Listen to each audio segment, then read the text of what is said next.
ಮುಂದೆಯಿಂದನೇ entry ಆಗಿದ್ದಾರೆ. ಒಂದೇ ಥರ ಮೂಡಸ್ ಇದೆ ಎಲ್ಲ ಕಡೆ ನೋಡಿದಾಗ. ಸೊ ಹಾಗಾಗಿ ನಾವು ಈಗಾಗಲೇ ಕಾರ್ಯಪ್ರವೃತ್ತರಾಗಿದ್ದೀವಿ. ಯಾರಂತ ಹೇಳಿ ನಾವು ಪತ್ತೆ ಹಚ್ತೇವೆ.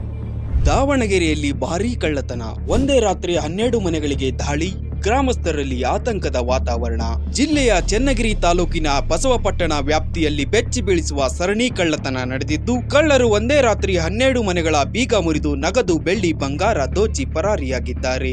ಈ ದಾಳಿಯಿಂದ ಗ್ರಾಮಸ್ಥರು ಆತಂಕಕ್ಕೆ ಒಳಗಾಗಿದ್ದು, ತಮ್ಮ ಮನೆಗಳ ಭದ್ರತೆ ಬಗ್ಗೆ ಚಿಂತಿಸುತ್ತಿದ್ದಾರೆ. ಹಲವು ಮನೆ ಮಾಲೀಕರು ನಿದ್ದೆಯಲ್ಲಿದ್ದಾಗಲೇ ಕಳ್ಳತನ ನಡೆದಿರುವುದರಿಂದ ಜನರಲ್ಲಿ ಆತಂಕ ಹೆಚ್ಚಾಗಿದೆ. ಘಟನೆ ಬಗ್ಗೆ ಮಾಹಿತಿ ಪಡೆದ ಎಸ್ಪಿ ಉಮಾ ಪ್ರಶಾಂತ್ ಅವರು ಸ್ಥಳಕ್ಕೆ ಭೇಟಿ ನೀಡಿ ಪರಿಶೀಲನೆ ನಡೆಸಿದ್ದು, ಜನರಲ್ಲಿ ಆತ್ಮವಿಶ್ವಾಸ ಮೂಡಿಸಲು ಪೊಲೀಸ್ ಇಲಾಖೆ ವಿಶೇಷ ತಂಡ ರಚನೆ ಮಾಡಿ ತನಿಖೆ ಆರಂಭಿಸಿದ್ದು, ಪೊಲೀಸ್ ಇಲಾಖೆ ಕಳ್ಳರನ್ನ ಪತ್ತೆ ಹಚ್ಚಿ ಶೀಘ್ರದಲ್ಲಿ ಆರೋಪಿಗಳನ್ನ ಬಂಧಿಸಲಾಗುವುದೆಂದು ಎಸ್ಪಿ ಭರವಸೆ ನೀಡಿದ್ದು, ಹಾಗೆ ಗ್ರಾಮದ ಸುತ್ತ ಮುನ್ನೆಚ್ಚರಿಕೆ ಕ್ರಮ ಕೈಗೊಂಡಿದ್ದೇವೆ ಎಂದು ತಿಳಿಸಿದ್ದಾರೆ. ನಾನು ಈಗ ತಾನೇ ಕಳ್ಳತನ ಆಗಿರುವ ಮನೆಗಳಿಗೆ ಭೇಟಿ ಮಾಡಿದ್ದೀನಿ. ಸುಮಾರು ಒಂದು 12 ಕಡೆ ಈ ಥರ ಪ್ರಕರಣಗಳಾಗಿರೋದು ಬೆಳಕಿಗೆ ಬಂದಿದೆ. ಬಟ್ ಈ 12 ಮನೆಗಳಲ್ಲಿ ಎಲ್ಲೆಲ್ಲಿ ಲಾಕ್ ಹಾಕಿದ್ದಾರೆ ಆ ಮನೆಗಳಲ್ಲಿ ಕೆಲವ್ರನ್ನ ನೋಡಿದಾಗ, ಒಂದಿಬ್ಬರಿಗೆ ವಿಚಾರಿಸಿದಾಗ ಒಬ್ಬರು 15 ದಿನದಿಂದ ಇರಲಿಲ್ಲ, ಕೆಲವರು 10 ದಿನದಿಂದ ಆಗಿಲ್ಲ.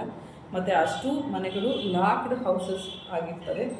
ಅದಲ್ಲದೆ ಈಗ ಈ 12ರಲ್ಲಿ 5ರಿಂದ 6 ಕಡೆ ಅಟೆಂಪ್ಟ್ಸ್ ಆಗಿದೆ, ಒಂದು 5 ಕಡೆ ಕಳ್ಳತನ ಆಗಿದೆ. 1 ಮನೆ 2 ಮನೆಯಲ್ಲಿ 50 ಗ್ರಾಮ್ ಗೋಲ್ಡು ಮತ್ತು ಒಂದು ಸ್ವಲ್ಪ ಬೆಳ್ಳಿ ಹೋಗಿದೆ, ಇನ್ನೊಂದು ಕಡೆ ಒಂದು 10 ಗ್ರಾಮ್ ಹೋಗಿದೆ. ಇಷ್ಟು ಕಡೆ ಆದಮೇಲೆ ನೆಕ್ಸ್ಟು ಒಂದು ಬಸವಪಟ್ಟಣ, ಹೊರಸಾಗರ ಮತ್ತು ಮರಬನಹಳ್ಳಿ, ಅಲ್ಲೂ ಕೂಡ ಒಂದೊಂದು ಮನೆಗಳಲ್ಲಿ ಒಂದು ಕಡೆ ಅಟೆಂಪ್ಟ್ ಆಗಿದೆ, ಒಂದು ಕಡೆ ಕಳ್ಳತನ ಆಗಿದೆ ಹೊರಸಾಗರದಲ್ಲಿ. ಇದಾದ ನಂತರ ಮರಬನಹಳ್ಳಿಯಲ್ಲಿ ಅವರ ಬೈಕ್ ಪತ್ತೆ ಆಗಿದೆ, ಆರೋಪಿಗಳು ಉಪಯೋಗಿಸಿದಂತಹ. ಆ ಬೈಕ್ನ ಆಧಾರದ ಮೇಲೆ ಮತ್ತೆ ನಾವು ಮುಂದೆ CCTV ಪರಿಶೀಲನೆ ಮಾಡೋದು, ಬೇರೆದೆಲ್ಲ ಚೆಕ್ ಮಾಡಿಬಿಟ್ಟು ನಾವು ಇದರಲ್ಲಿ ಯಾರು ಇನ್ವಾಲ್ವ್ ಆಗಿದ್ದಾರೆ ಅಂತ ಈಗಾಗಲೇ ನಾವು ಒಂದು CPI ಸಂತೆಬೆನ್ನೂರು ನಮ್ಮ ಸರ್ಕಲ್ ಇನ್ಸ್ಪೆಕ್ಟರ್ ನೇತೃತ್ವದಲ್ಲಿ ಒಂದು ತಂಡ ರಚನೆ ಮಾಡಿದ್ದೇವೆ. ಅವರು ಈಗಾಗಲೇ ಕಾರ್ಯಪ್ರವೃತ್ತರಾಗಿದ್ದಾರೆ. ಆದಷ್ಟು ಬೇಗ ನಾವು ಅದನ್ನು ಟ್ರೇಸ್ ಮಾಡ್ತೀವಿ. ಎಲ್ಲ ಸೇರಿ 66 ಗ್ರಾಮ್ ಗೋಲ್ಡ್ ಹೋಗಿದೆ, 60,000 ರೂಪಾಯಿ. ಇದುವರೆಗೆ ತಿಳಿದು ಬಂದಂಗೆ 60,000 ರೂಪಾಯಿ ನಗದು ಕಾಣೆ ಆಗಿರೋದು ಕಂಡು ಬರ್ತದೆ.